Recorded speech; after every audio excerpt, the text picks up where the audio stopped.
নমস্কার। আজকে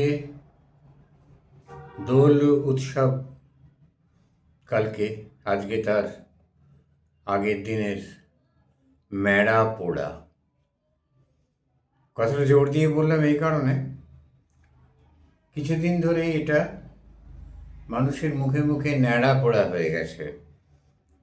আসলে ম্যাড়া শব্দটার অর্থ যে ভেড়া, এটা হয়তো অনেকেরই অজানা থেকে গেছে। তাই ম্যাড়া পোড়া শব্দটা অপরিচিত লাগে। ন্যাড়া অনেক পরিচিত শব্দ, কিন্তু ন্যাড়া বেচারার তো কোনো দোষ নেই, তাকে পুড়িয়ে মারবেই বা কেন? আবার কোনো কোনো মতে, এটা অবশ্য খুব ক্ষীণ মত, এটা খুব জোরালো মত নয়, আমি খুব একটা শুনিনি। ন্যাড়া নামে কোনো এক অসুরকে শ্রীকৃষ্ণ আজ পরাজিত করেছিলেন, তাই এটাকে ন্যাড়া পোড়া বলা হয়। আমি এই মতবাদ পাইনি কোথাও, অনেক খোঁজাখুঁজি করেও পাইনি। মেন্টাসুরের কথাও বলা হয়। মেন্টাসুরকে বলা হয় আজকে আকাশে এক পা বিশিষ্ট একটি ভেড়া, একটি কনস্টেলেশন ওঠে, একটি নক্ষত্রমণ্ডলে, সেটাকে মেন্টাসুর বলা হয়। মেন্টাসুর একটা অসুর এবং এক পদ বিশিষ্ট অজ। এও খুব সমর্থিত মতবাদ নয়। সেই মেন্টাসুর অপভ্রংশে ম্যাড়া এবং অশুভের প্রতীক, তাকে পোড়ানো হয়। যাই হোক, মূল বিষয়টা যেটা হলো সেটা হলো কথাটা ন্যাড়া পোড়া নয়, ম্যাড়া পোড়া। বুড়ির খড় পোড়াও বলা হয়, এটাকে চাঁচড়ও বলা হয়। এই সংস্কৃতে এই হোলিকা দহনের সঙ্গে এটা জোড়া একটা উৎসব। জুড়ে বলা হয় যে হোলিকা একজন রাক্ষসী, সে প্রহ্লাদকে মারবে বলে বিষ্ণুর প্রাপ্ত সেই চাদর, যা তার গায়ে থাকলে আগুন কিছু করতে পারবে না, সেটা নিয়ে সে আগুনে প্রবেশ করে হিরণ্যকশিপু, কিন্তু হোলিকা তার ছলনা কাজে লাগে না, পুড়ে যায়। সেই জন্য হোলিকা দহন এই ম্যাড়া পোড়ার অনুষ্ঠানটিকে বলা হয়। কিন্তু আমরা আর একটা মতবাদ পাচ্ছি। সংস্কৃতে অর্ধপক্ষ শস্যকে হোলিকা বলা হয়। এই শস্য পুড়িয়ে খাওয়া হয় দোলের দিন বিকেলবেলা।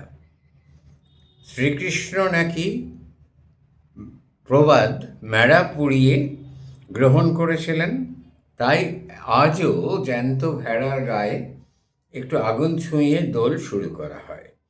এই প্রথার নাম ম্যাড়া পোড়া, ন্যাড়া পোড়া নয়।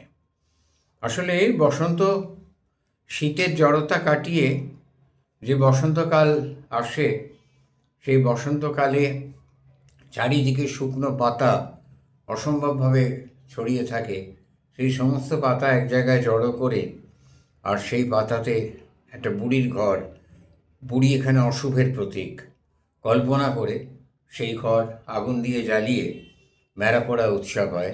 আর তার ভিতরে পিটালির তৈরি একটা ভেড়া রাখা হয়, সেটা পুড়ে যায়।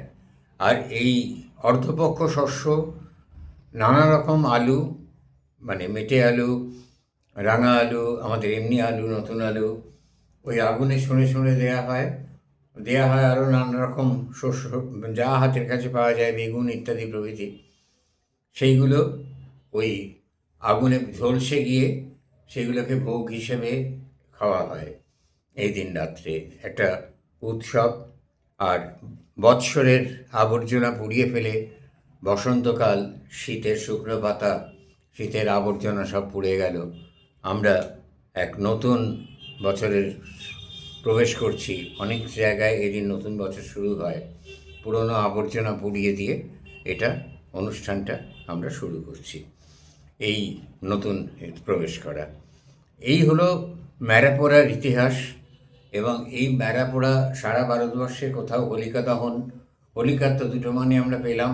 একটা হোলিকা হচ্ছে দানবী, আর আরেকটি হোলিকা হচ্ছে অর্ধপক্ষ, এই সমস্ত শস্যগুলো। এই অর্ধপক্ষ শস্য দহন করা হয়। আর ঘর তৈরি করে যে পোড়ানো হয় একে চাঁচড়ও বলা হয়। চাঁচড় বলার কারণ হচ্ছে ওই যে চটচড় করে আওয়াজ হয় ঘর পুড়ে যাওয়ার জন্য, ধ্বন্যাত্মক শব্দ, এই চটচড় করে আওয়াজ হয়, সেখান থেকে চাঁচড়, এবং পরবর্তীকালে সেটা একটা চন্দ্রবিন্দু লেগে গেছে, গিয়ে সেটাকে চাঁচড় বলা হয়েছে। চাঁচড় উৎসব বহু জায়গায় গ্রামে বহু পালিত হয়, এবং এই দিন সন্ধ্যাকে এই যে বিশেষ রাত্রিটা, আজকে এই চাঁচড়ের রাত্রি, এটা তান্ত্রিকেরা আবার এটাকে আলাদাভাবে এই রাত্রিটাকে উদযাপন করেন। তাদের কাছে, তান্ত্রিকদের কাছে ম্যাড়াপোড়া রাতটি খুব গুরুত্বপূর্ণ, এবং এই ম্যাড়াপোড়া রাতে তান্ত্রিকেরা যজ্ঞ করেন, এবং সেখানে অবশ্য যজ্ঞের মূল সুরটা একই তান্ত্রিকদের, অশুভ চলে যাক, শুভ আসুক। তান্ত্রিকেরাও তো, তান্ত্রিক মাত্রই তো অশুভের সাধক নয়। তান্ত্রিক অত্যন্ত সুন্দর একটা মতবাদ। যদি ঠিকমতো তন্ত্র উপলব্ধি করে পড়া যায়, তাহলে দেখা যাবে তন্ত্রের পঞ্চমকারের মতো এত সুন্দর সাধনা খুব কম আছে। তো যাই হোক, আজকে তন্ত্রের কথা বলতে বসিনি। ইতিবাচক তন্ত্রের সাধকেরা আজকের রাত্রিরে ওরা ইতিবাচক সাধনা করবেন। ওরা প্রধানত যজ্ঞ করেন। লাল রং প্রধান তান্ত্রিকেরা, রক্তের প্রতীক। রক্ত কিন্তু শুধুমাত্র হত্যার প্রতীক নয় তান্ত্রিকদের কাছে, রক্ত জীবনেরও প্রতীক। লাল রং ছাড়া কিন্তু জীবন তৈরি হয় না, এবং কোনো কোনো মতে শাঁখা পলাও এই লাল রং, রক্ত, জীবন, এই দিক থেকে ভাবা হয়। যাই হোক, মোটের ওপরে ম্যাড়াপোড়া আজকে আমরা দেখব চারিদিকে। দেখব মানে দেখতে শুরু করেছে। আমার বাড়ির বাইরের মাঠে একটা ছেলেমেয়েরা জড়ো হয়েছে, বাঁশ পাতা ইত্যাদি প্রভৃতি। এটা তো মোটামুটি ঠিক শহর নয়, এখানে এই সমস্ত জিনিসগুলো পাওয়া যায়। সেগুলো জড়ো করে সেগুলো নিয়ে ওরা শুরু করবে একটু পরে ম্যাড়াপোড়া। আর ওদের ওই সঙ্গে সঙ্গে আজ আমাদের, ওরা কিন্তু ভুল উচ্চারণেই বলবে, ন্যাড়াপোড়া কাল আমাদের দোল। এইটা কিন্তু ঠিক নয়। প্রতিবার, এর আগেও আমার ইউটিউব ছিল না, আমি ফেসবুকে প্রতিবাদ করেছি, প্রতিবার বলেছি এটাকে শুদ্ধভাবে বলুন। কিন্তু এখন ন্যাড়াপোড়া কথাটাই যেন একেবারে ভীষণভাবে মানুষের মনের মধ্যে বসে যাচ্ছে। ন্যাড়াপোড়া নয়। ঈশ্বর, এই শ্রীকৃষ্ণ ন্যাড়া বা নাড়া নামক কোনো অসুরকে হত্যা করেছিলেন আজকের রাতে, এরকমও আমি কোথাও পাইনি।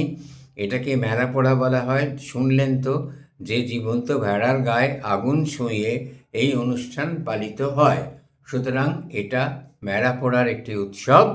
আমরা এই উৎসব পালন করব, আর ওই ঝলসানো সুস্বাদু শীতের বসন্তের শস্য আমরা প্রসাদ হিসেবে গ্রহণ করব।